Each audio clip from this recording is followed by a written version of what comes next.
How would you describe what I said ESG scores were going to mean in the banking industry?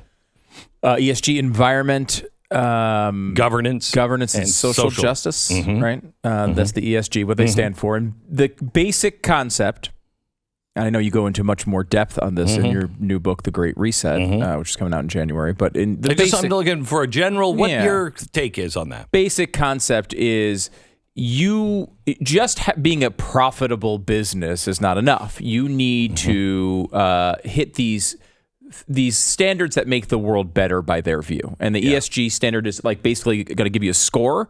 Do you do the things that essentially the left wants you to do with your business or even in your personal life? So if you are, for example, buying a gas guzzler car, your ESG score would be lower. If you're donating to anti-LGBTQ causes, you would be seen as that would be a negative in your ESG score. And so these things would punish you, and maybe you would get rejected by banks. Maybe you wouldn't get the loans, the banking services you need. Maybe you get higher rates. That's crazy. That's it. That's it. But remember, that's crazy. Because I said this about Merrill Lynch. Merrill Lynch is now posting ESG scores. Your ESG score. Did you know you had one? Posting it? Posting it. What does that mean, posting it? You go sign into your Merrill Lynch account and you will see your ESG score. Oh, my God. Based on what you are investing in.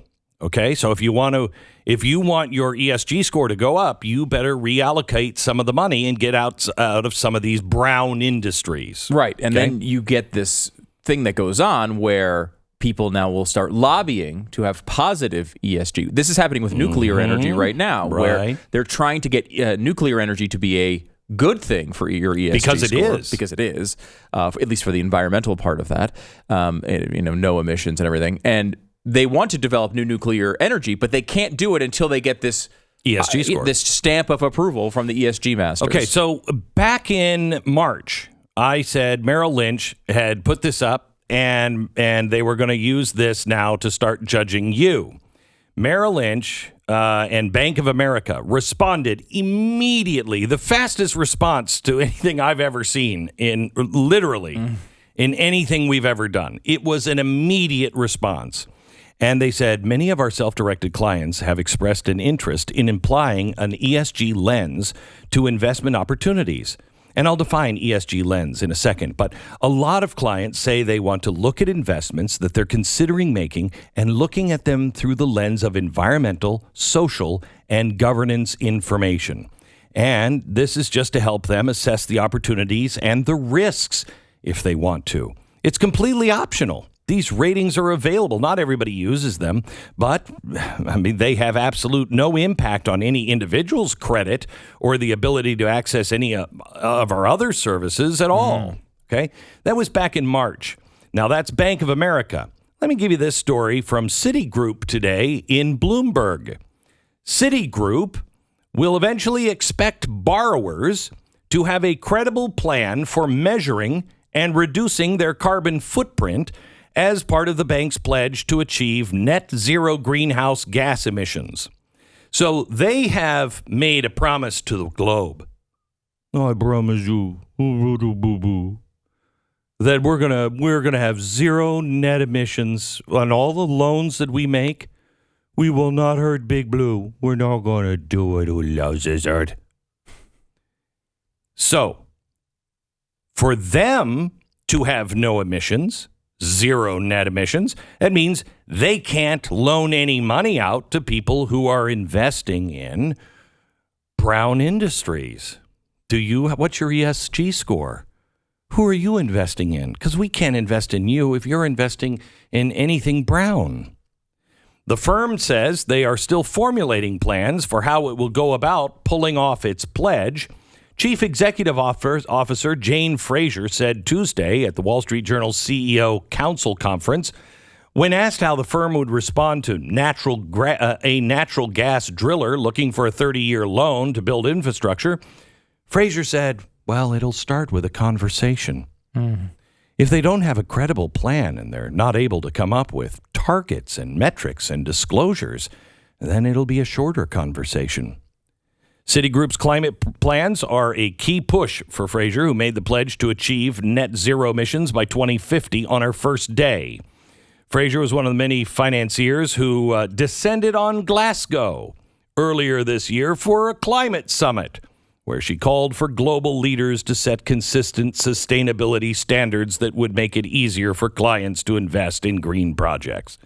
She said her firm isn't a fan of the idea of simply asking clients to dispose of any so-called brown assets, which would just shift the problem to a new owner. She cautioned that banks also have to consider the ramifications of quickly pulling support for carbon-laden industries without any backup plan. If we're shutting down a lot of brown assets in certain communities, and then we're not providing alternative employment sources and driving finances into local entrepreneurs and building out the alternatives, this is going to be a very unpleasant and socially unpleasant transition that we all have to go through. No, we actually don't all have to go through that. No, you're deciding, you and those of you in Davos, this is the Davos plan. You know, you always say, oh, man, they're all just these great guys going to the ski resort, talk about money and things. And it's great that they're all getting together in Davos. The Great Reset, is from Davos. It is the Davos plan. I don't know about you, but I haven't been invited to Davos in quite a long time. Oh, in fact, never. Have you? Your voice isn't being heard in this. You're just going to have to go through that really socially unpleasant transition that we all have to go through.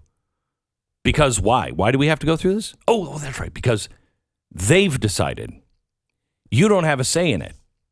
So when they said, we're not going to do this, on loans, that's ridiculous. It's not going to have an effect on anybody. Yes, it is. Yes, it is. This is one step closer now to the Great Reset.